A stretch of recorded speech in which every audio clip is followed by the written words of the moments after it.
so necessary and urgent. And the people of Kenya have made this clear at every opportunity. Our duty as leaders is to listen keenly and comply with the people's wishes. Kenyans want to proceed in a new direction and demand a new conversation that puts ordinary Kenyans, the mama mboga security, well-being, interests, and aspirations at the front and center of all policy and governance discourse. Citizen freedoms and fundamental rights lie at the heart of enterprise and democracy. Accordingly, our governance system must be fit for purpose, able to protect people and their belongings, safeguard freedom, facilitate democracy, and promote market efficiency. To do this, law enforcement must be robust, judicial integrity, efficiency and independence, absolute, and the right to the protection of law non-negotiable and impartial. Our police service and other actors in the justice, law, and order chain, including the judiciary, must therefore be professional, independent, impartial, effective, and inspired by national values and principles of governance. In keeping with our promise to the people of Kenya, I signed important instruments on my first day on duty.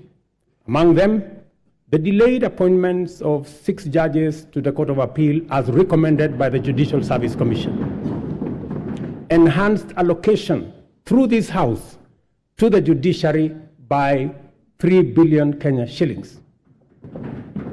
Designated the Inspector General, who is sitting in this House as the accounting officer of the National Police Service to enhance police independence, and subsequently appointed a task force led by the former Chief Justice David Maraga to review the terms and conditions of service of members of the National Police Service. This was necessary, members, so that we can cement our place as a nation on the firm foundation of the rule of law. Together with the people of Kenya, we have changed everything. We have transformed the national political conversation from personalities to issues, from regional or ethnic largesse to opportunities for all our young people, from divisions to inclusion, and from status quo to the bottom-up economic transformation for shared prosperity. To date, Kenyans remain fully seized of the agenda, engaging vigorously and with unrelenting focus on expanding agricultural productivity to deal with the cost of living, affordable housing to create enterprise, jobs, and dignified dwellings, universal health coverage for a healthy, productive nation, and digital transformation to create e-commerce, create jobs, and make government efficient, effective, and accessible, especially government services. Also, fintechs, including the Hustler Fund, have benefited from the space around technology and the digital transformation. By virtue of the internal coherence of our constitutional dispensation, national values and principles of governance set out core directive precepts whose observance imbues every decision and action with implicit constitutionality. To the extent that our plan is aligned with Article 43, the implementation of the bottom-up economic transformation agenda is a program to intensify the actualization of national values with a special focus on citizens at the bottom of the pyramid. From the first day in office, we have worked hard every day to move our agenda forward amid many challenges to forge a path in the direction of progress.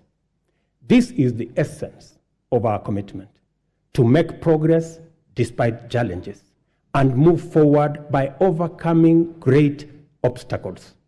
We must never be defined by our problems, and Kenya's destiny cannot be derailed by our challenges. Honorable members, the cost of living is not an abstract phenomenon. It is a reality experienced by households, which can be addressed through practical action and effective measures. One of the most salient interventions in addressing the high cost of living is the strategy to support agricultural production throughout the sector, ranging from food and cash crops as well as livestock value chains. I am committed to put the shame of hunger behind us once and for all. We rolled out a countrywide farmer registration and fertilizer subsidy program that has made available 5.5 million bags to farmers across Kenya. We have progressively reduced the cost of fertilizer from 6,500 to 2,500, increased maize acreage under production by an extra 200,000 acres this year, and enhanced maize production by an additional 18 million bags this year.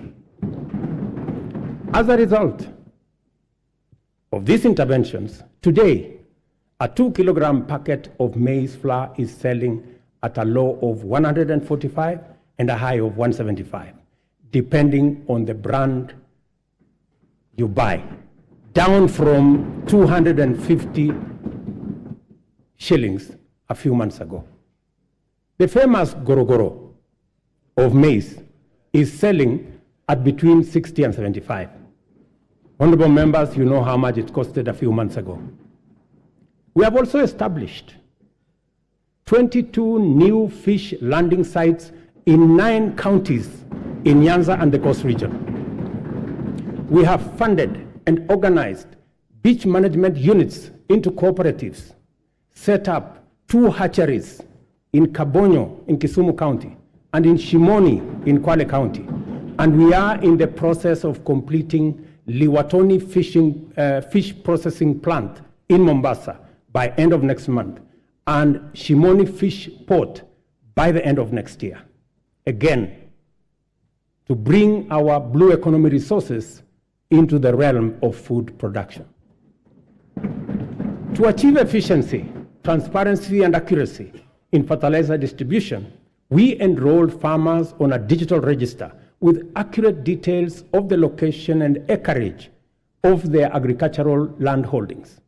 This database enabled us to implement an e-voucher system through which farmers receive their fertilizer consignments for planting and top dressing of maize, tea, coffee, rice, potatoes, cotton, edible oils, sugarcane across the country. Our farmers are the best people to speak about the success of the fertilizer program. Yesterday, I spoke to several farmers in different parts of the country. Ms. Alice Nato, a single mother in a place called Milo in Bungoma, told me that the 2,500 fertilizer had doubled the yield in her farm from 52 bags of maize last year to 120 bags of maize this year. Another farmer, Mr. Albert Munyi from Embu, appreciated the impact of fertilizer subsidy had in his farm and asked me to work out a way that the fertilizer can be delivered closer to the farmers rather than at the National Cereals and Produce Board depot.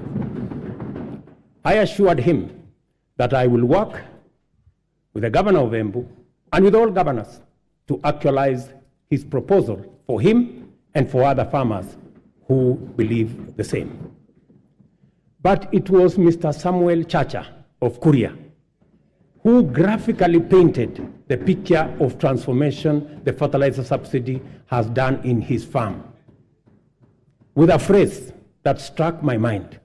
He simply told me, Mr. President, shamba yangu ina meta.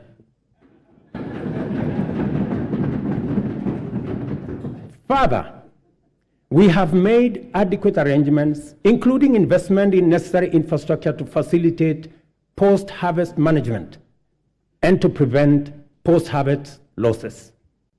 17 certified warehouses jointly managed by the National Cereals and Produce Board and the private sector owners with a combined capacity of 365 metric tons or 4,090 kilogram bags have been prepared in the maize growing areas.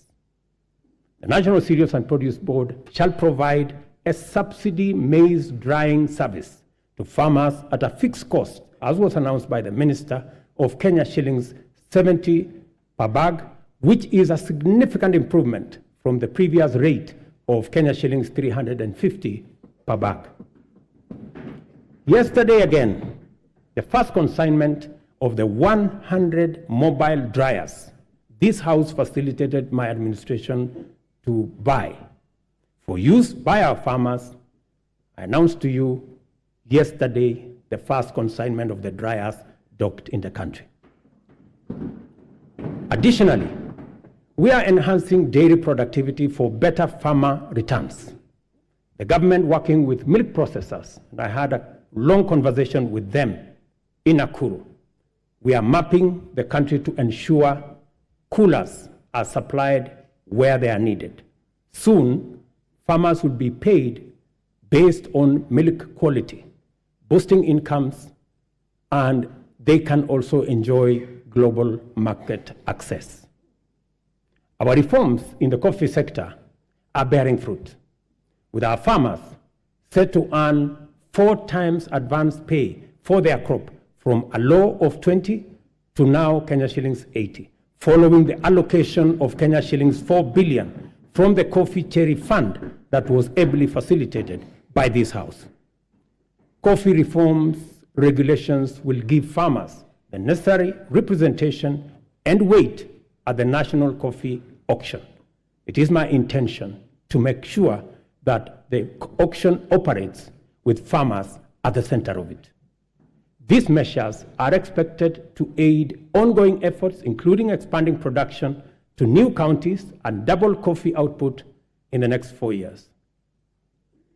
The government of Kenya is currently restructuring public sugar mills, expediting the leasing of 5 companies for rehabilitation and expansion to boost industry competitiveness before the Commercial Sugar Safeguards expire. The objective includes creating a competitive sector, raising farmer incomes, and enhancing productivity. This House agreed with my cabinet that we waive Kenya shillings 117 billion non-performing debt for government-owned sugar factories, for which I am grateful to this House. This House also approved 1.7 billion shillings that will go into paying farmer arrears and other complications that arose out of the challenges our sugar sector was facing. I want to promise this House that in the next couple of weeks, we shall be dispersing that money so that farmers in the sugar growing area can go home for Christmas with their money. As earlier indicated, our public borrowing had long crowded out the productive sector from the financial markets, raising the cost of credit and slowing down trade and commerce. As I told Kenyans on my first day in office, times were difficult and many people are struggling, and necessary and effective sustainable solutions were urgently needed. We must admit, honorable members, that as a country, we had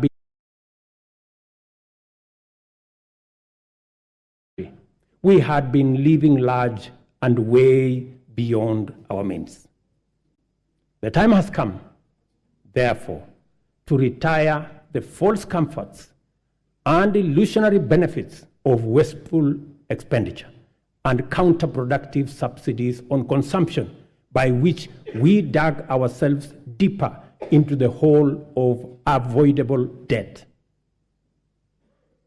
The new direction may not be easy, but it is ethical, responsible, prudent, and most importantly, necessary. We've had to take hard decisions and make painful choices because we owe it to the people of Kenya to do the right thing and to confront facts as they are without flinching or equivocating. We have worked hard at home and abroad to mobilize a broad coalition of bilateral development partners. Many of them, I see them in this house, multilateral development banks and other agencies, which have rallied to pull our country back from the brink of debt distress and set us today firmly on the path towards sustainable economic growth. Our efforts to stabilize the situation have yielded such progress that next month, in December, we will be able to settle the first Kenya shillings $300 million or 500 billion Kenya shillings installment of the US dollars 2 billion Eurobond debt that falls due next year.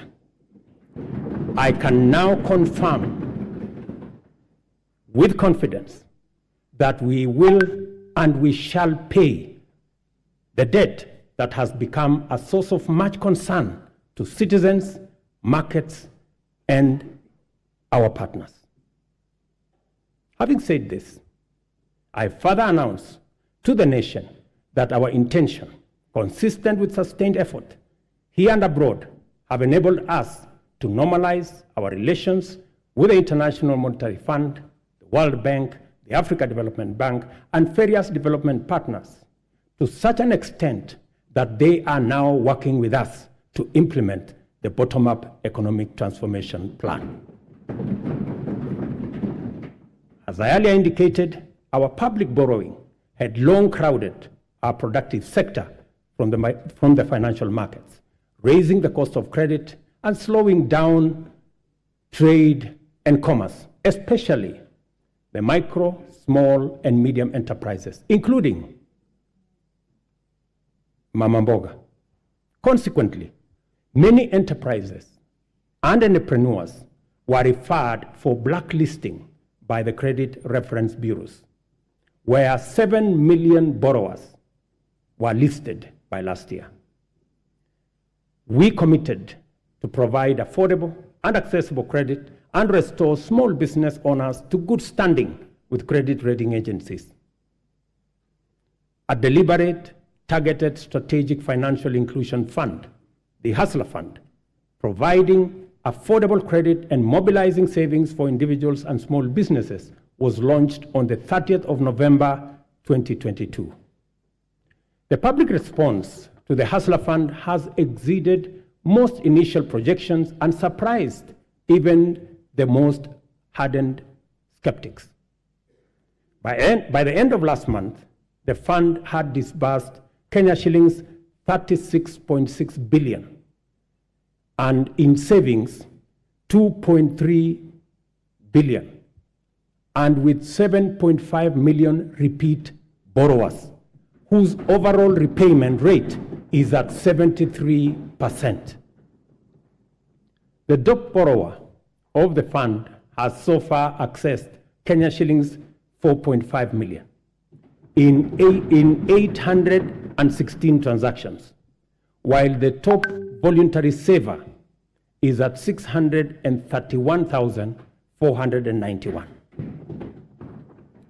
In the intervening period, the Hustler Fund has also launched a group product which has attracted 50,000 active groups to the platform, and of which 20,000 have received 151 million Kenya shillings. The Hustler Fund has provided us not only the huge pent-up demand for affordable credit, but also the readiness of Kenyans to express or to embrace credit and savings and to pay their loans on time with minimum prompting. The notion that Kenyans are not creditworthy or are high-risk borrowers is nothing more than an unjust financial profiling, which has, in many instances, become a needless, self-fulfilling prophecy. Yesterday, when I called Harrison Karisa Kenga, a tuk-tuk operator in Mombasa, who has accessed 714,000 from the Hustler Fund, he suggested to me to find a way to have the fund provide asset financing so that he can buy for himself a tuk-tuk because the one he had was not his. I assured him that during my address today, I would ask the ministry responsible to respond to him. Consequently, I hereby direct the Ministry of Cooperatives and MSMEs to expeditiously engage Mr. Kenga. I will give you his telephone number. The impact of the Hustler Fund is summarized by a story of a Mr. Sospita Ondiek from Kisii. I suggest that the Kenyan film industry should look for him so that he can tell you his full story. Mr. Ondiek has a plumbing and tiling business in Kisii. And through the Hustler Fund, he has accessed 1.7 million in the many transactions he has undertaken to enhance our savings that have consistently been among the lowest globally, and to correct the delayed transformation of our social security architecture. Fundamental reforms are underway in our savings and social security space. As promised, we committed to take deliberate measures to foster a strong culture of savings amongst Kenyans and enable them mobilize resources for investment and development of intergenerational capital to eliminate old age poverty and to ensure comfort in retirement. Until recently, the rate of Kenya's public pension saving stood at 1.4 billion shillings a month, which is the lowest in our region at only 12.5% of our GDP. As a result of our initial interventions, the savings situation in Kenya is changing for the better. Contributions, honorable members, to the National Security Fund have grown from 1.4 billion shillings in January to 6.5 billion shillings every month, this month. The implication of this growth in our national savings is that it will significantly consolidate our nation's ability to invest in development using domestic resources as opposed to us going to borrow other people's money when they save. Honorable members, majority of Kenyans live in their own rural homes, even though many experience land and settlement challenges, including landlessness, insecure land tenure, and perennial squatter problems. Acute housing challenges are principally an urban phenomenon, and they present a serious threat to health and safety, as well as dignity of people, particularly low-income earners. The proliferation of slums in our urban areas indicate the extent of this serious problem and the urgency with which it must be addressed to enable Kenyans have greater choice in leading dignified, safe, and healthy lives affordably. Low supply of affordable housing units in Kenya is acute, making rent a huge component of the cost of living for many households. The increase in affordable housing units is a strategic intervention to not only supply affordable dwellings for Kenyans, but also as a means to reduce the cost of living. 3 categories of houses will be supplied by this program: social housing, affordable housing, and for the rest, market rate housing. Interest on financing is where we intend to make the big difference. Interest at the moment, as all of us know in this house, is at almost 18%.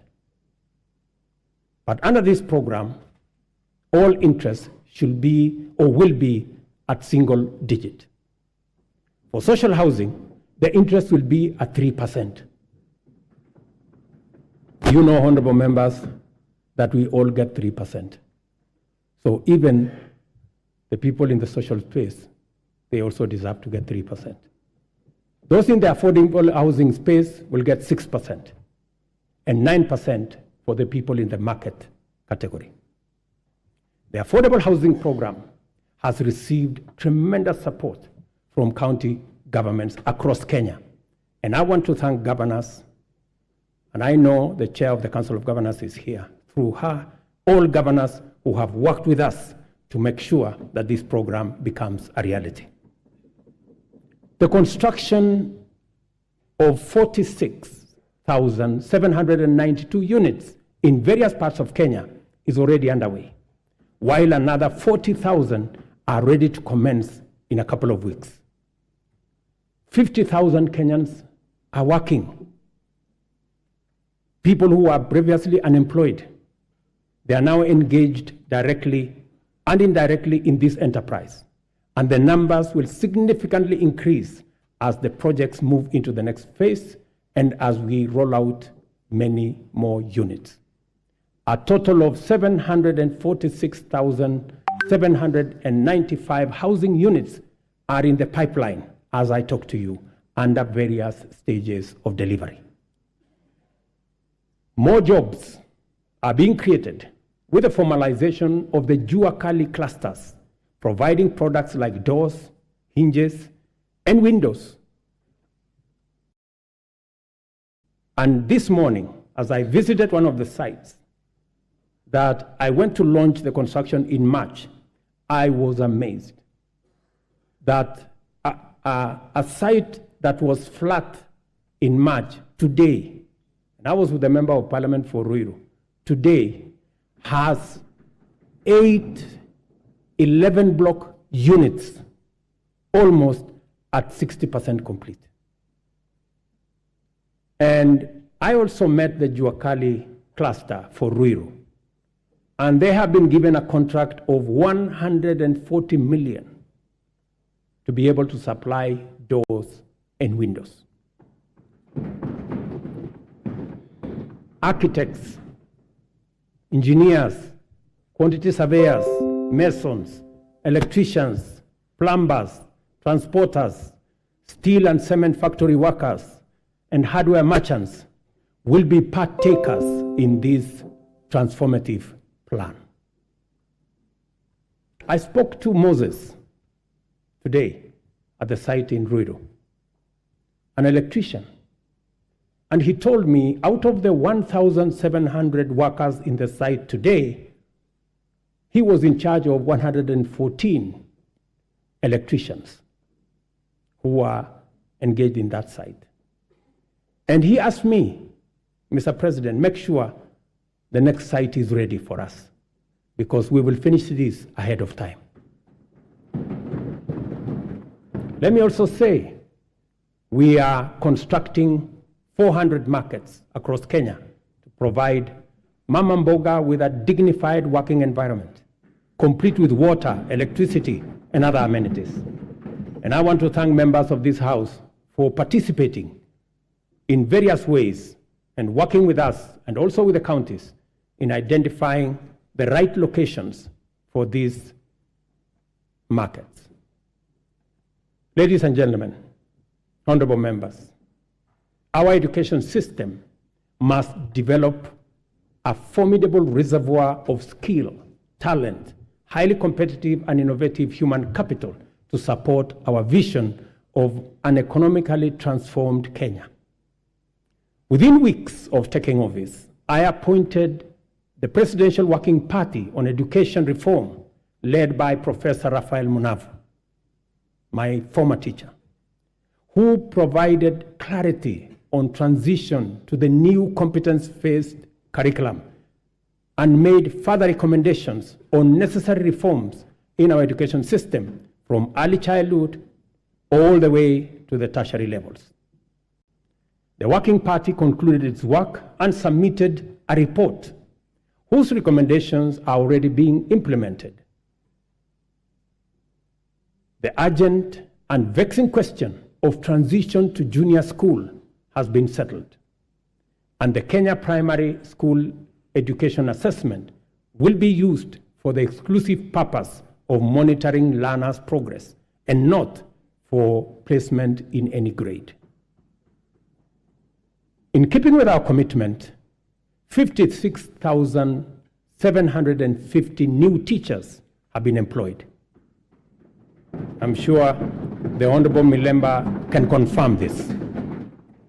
While 8,200 primary school teachers were retrained to equip them with capacity to effectively deliver learning and teaching at junior school levels. With changes to the entry requirements for teacher training colleges, admission has increased by 300% to now 20,456 trainees. I was privileged to be in Kwale last week to open the Kwale Teacher Training College, which had only less than 100 students a few months ago. And when I went there, the principal told me that the numbers have increased 4 times.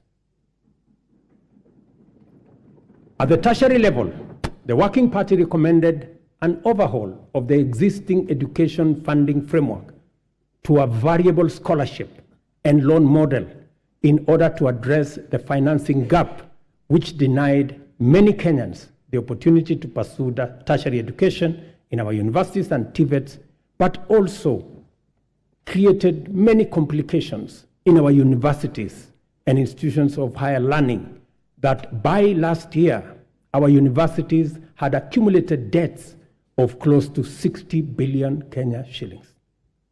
I sat down with all the vice chancellors of our 41 public universities, and we came up with a proposal that we are now implementing.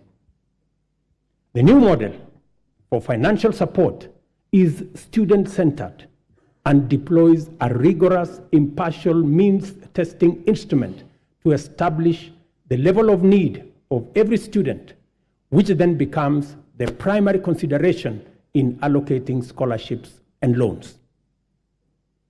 To fully democratize our education system and make higher education accessible and affordable to all, we have also chartered the Open University of Kenya, following requisite cabinet and parliamentary approvals.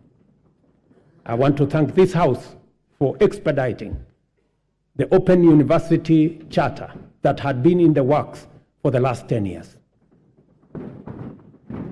I also want to announce to you that the first 1,000 students will report next month. In the course of consulting Kenyans from all walks of life during the formulation of the bottom-up economic transformation agenda, the foundational contribution of health to citizen well-being and the role of costs in driving up poverty were identified as chronic. The implications are very clear, and we cannot afford to delay the delivery of universal health care anymore. Consequently, we have instituted radical reforms in the provision of healthcare services in Kenya, including the enactment of 4 new laws that will anchor the implementation of this bottom-up approach to healthcare. I am tremendously grateful to this House and honorable members for enacting the Primary Health Care Act, the new Social Health Insurance Act, the Digital Health Act, and the Facility Improvement Financing Act. These laws honorable members, will usher in and guarantee a new era in the provision of healthcare, covering all essential services from preventive, promotive, curative, palliative, and rehabilitative services, guaranteeing every Kenyan access to comprehensive and quality healthcare. Under Afya Nyumbani, we have scaled up our investment in healthcare workforce, employing 20,000 new healthcare workers, deploying 8,429 workers whose contracts had lapsed, and enrolling 3,394 interns across the country to increase the availability of human capital in our public health sector.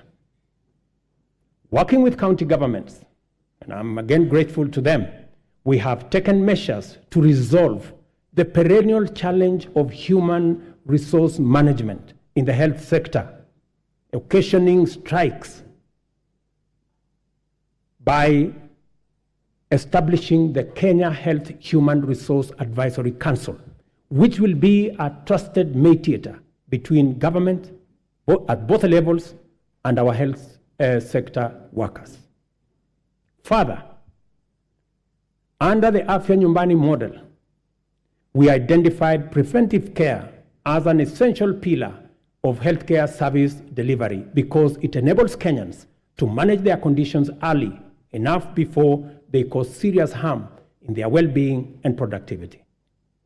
Community health promotion is our bottom-up intervention to deliver preventive and promotive health solutions at the grassroots by deploying community health promoters to visit Kenyans at their homes, provide basic diagnosis for common conditions, and refer cases to appropriate medical facilities.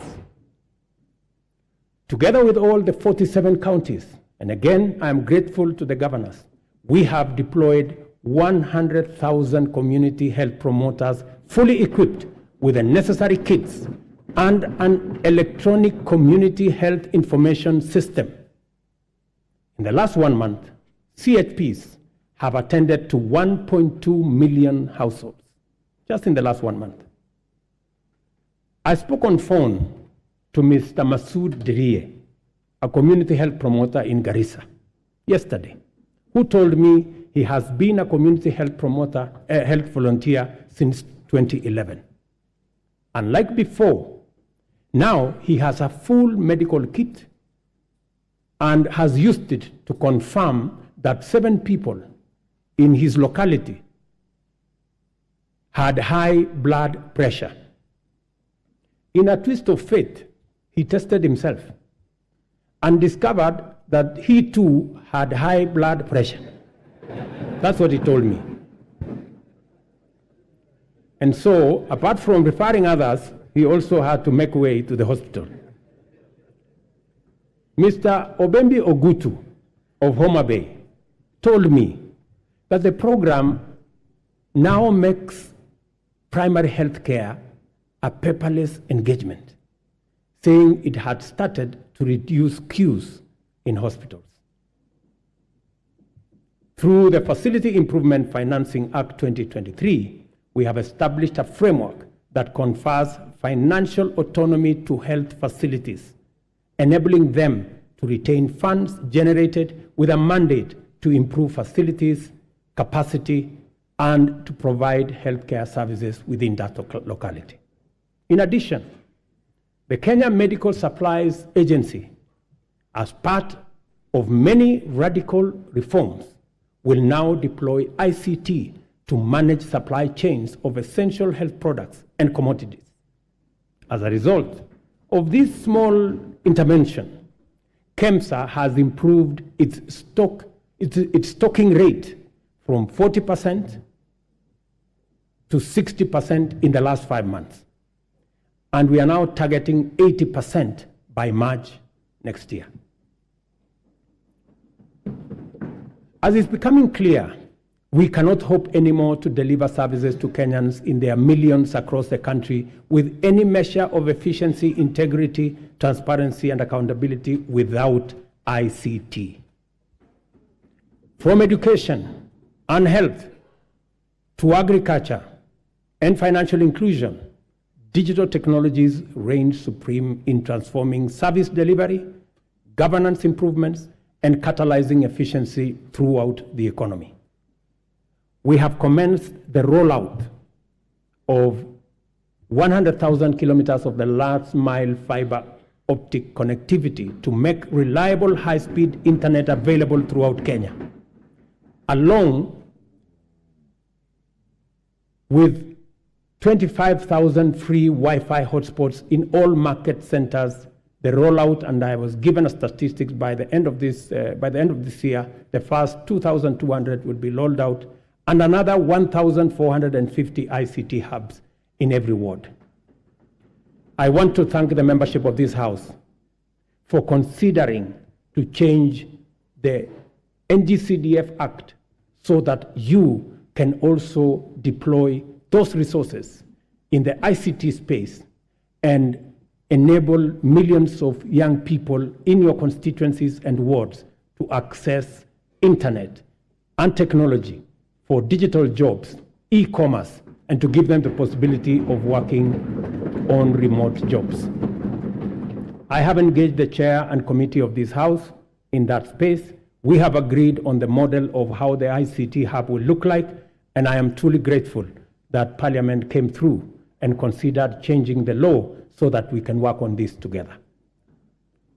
We have expanded digital provision of public services to encompass 13,000 services to date, and it is my commitment to ensure full digitization by the end of next month. Our decision to enhance efficiency and integrity in the provision of government services has gone a long way to improve revenue collection.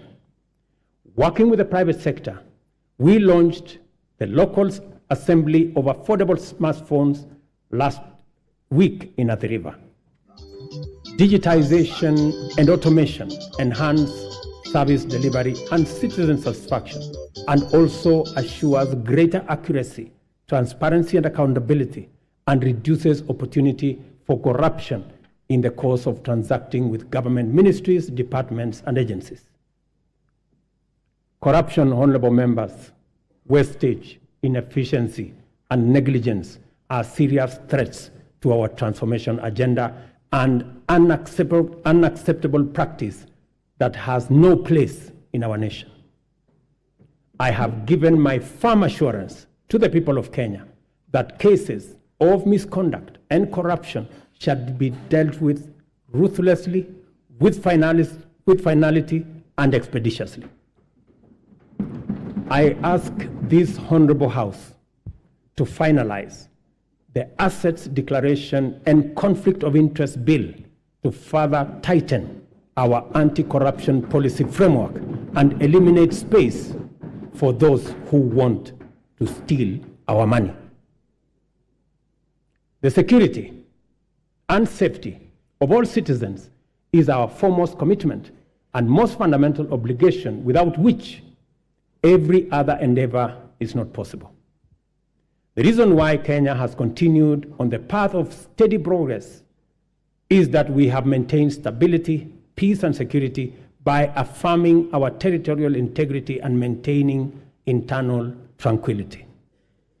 This is not to say our country has not had its share of security challenges.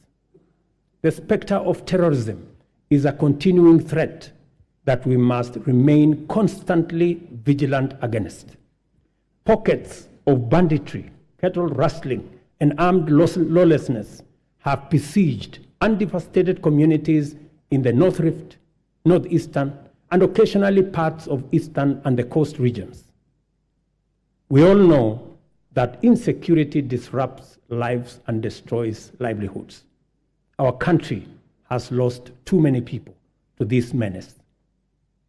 Many children have been orphaned and missed school, and many families have been displaced because of lawless men taking up illegal arms and waging war against communities.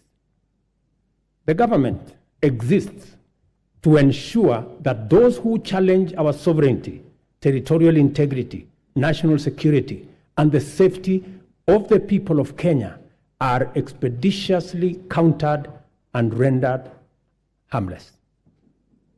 We have therefore taken firm and decisive measures to deal with the challenge of banditry, armed crime, cattle rustling, and other forms of impunity in all parts of the country, beginning with a successful security operation to restore calm in the North Rift. We have been systematic, focused, thorough, unrelenting, and totally committed to removing for good all threats to lives and livelihoods of Kenyans. I know there are pushbacks from the criminals, but I want to assure the honorable members of this House that we will be unrelenting. And until it is done, it is not done. In discharging this commitment, we have been mindful not to use security imperatives to commit impunity, including misuse of resources and extrajudicial infringement on freedoms and fundamental human rights of citizens.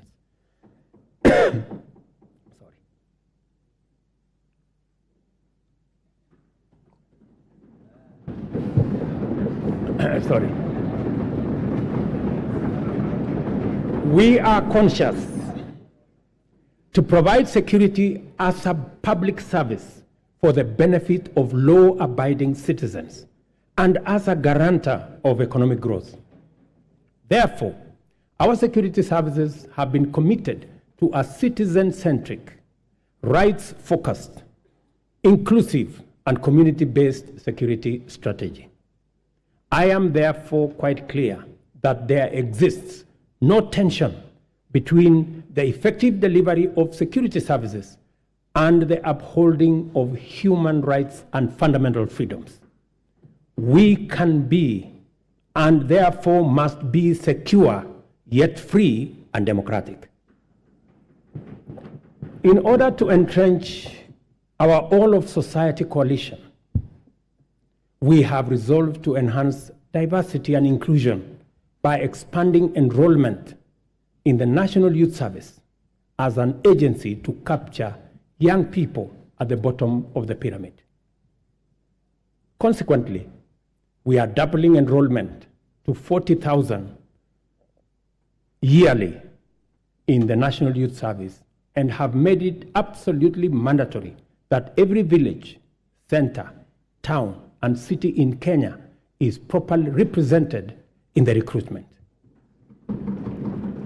To consolidate this proposition, we have directed that 80% of future recruitment to all security services, from the military, the police, KWS, Kenya Forest Service, and all other security agencies, 80% will come from the well-trained, talented, and committed young men and women who have undergone training at the NYS.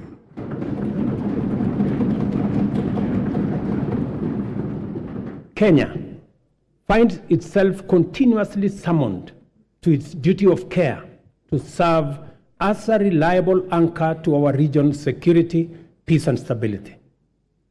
We continue to answer our historic, moral, and strategic responsibilities to deploy our resources in solidarity with our region in general and our immediate neighborhood in particular.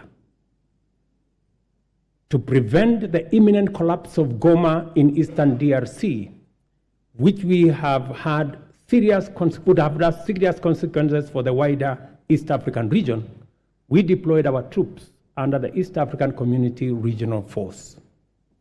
We have continued to anchor the fight against Al-Shabaab in Somalia under the Africa Union Transition Mission in Somalia. The Kenya Defense Forces continues to make Kenya proud, and I salute them.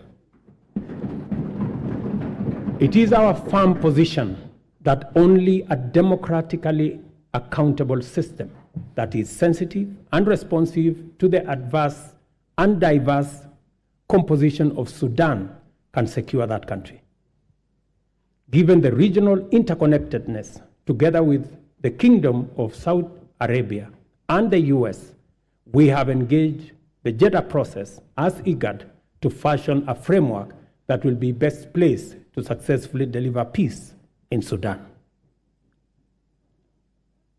Honorable members, our economy is firmly interconnected with regional, continental, and global economic systems. Our security and stability is likewise integrated with those of our neighbors. Kenya has a fundamental, essential, legitimate, and clear interest in conducting robust diplomacy in form of bilateral and multilateral engagements.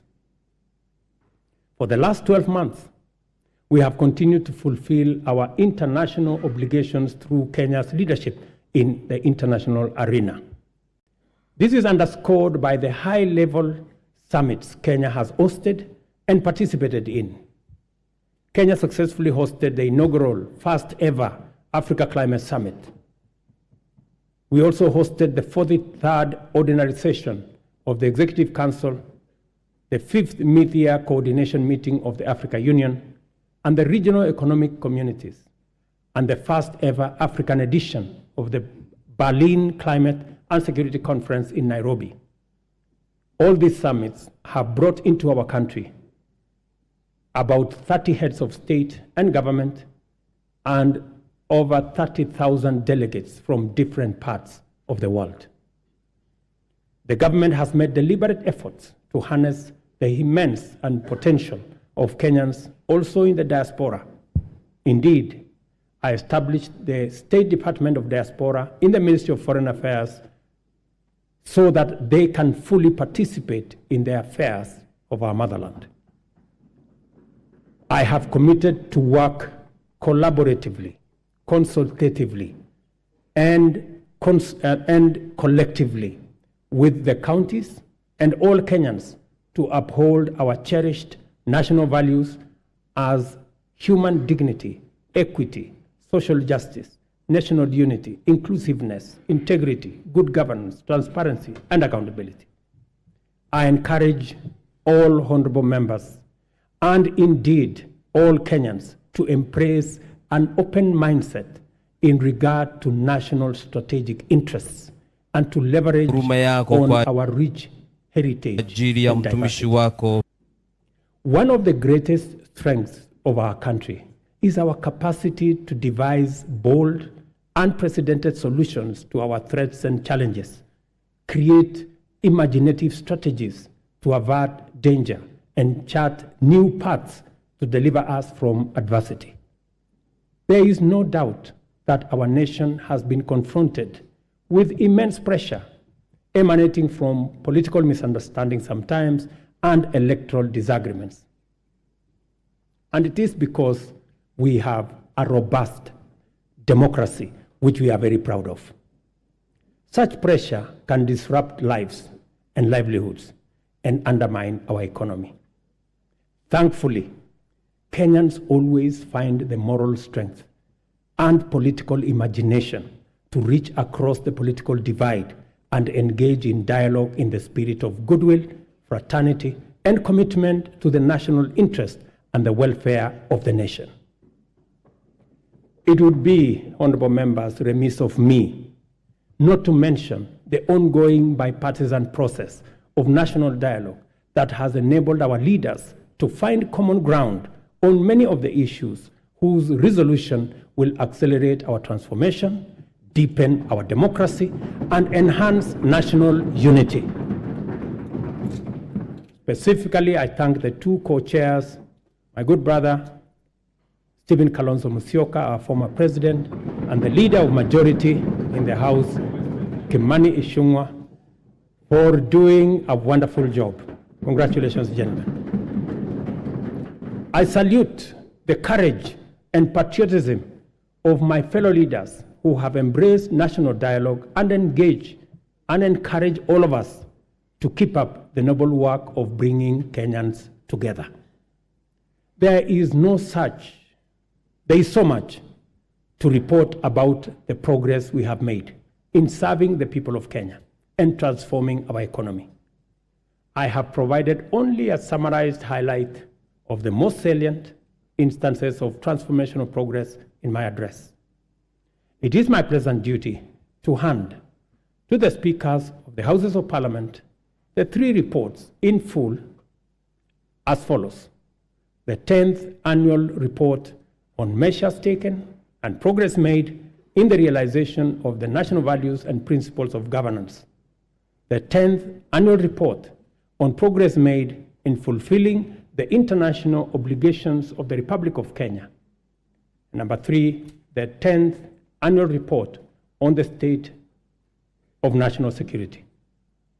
I will not hesitate to acknowledge with profound humility that a lot of the successes we have achieved in delivering the bottom-up economic transformation agenda was due to the patriotic support and solidarity from members of this House, both in the Senate and the National Assembly.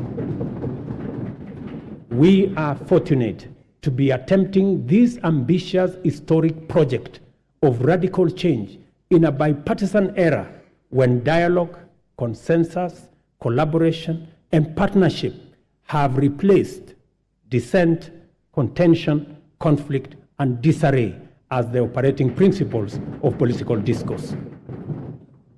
Issue-oriented politics, honorable members, is not just a democratic necessity and a pathway to sustainable transformation.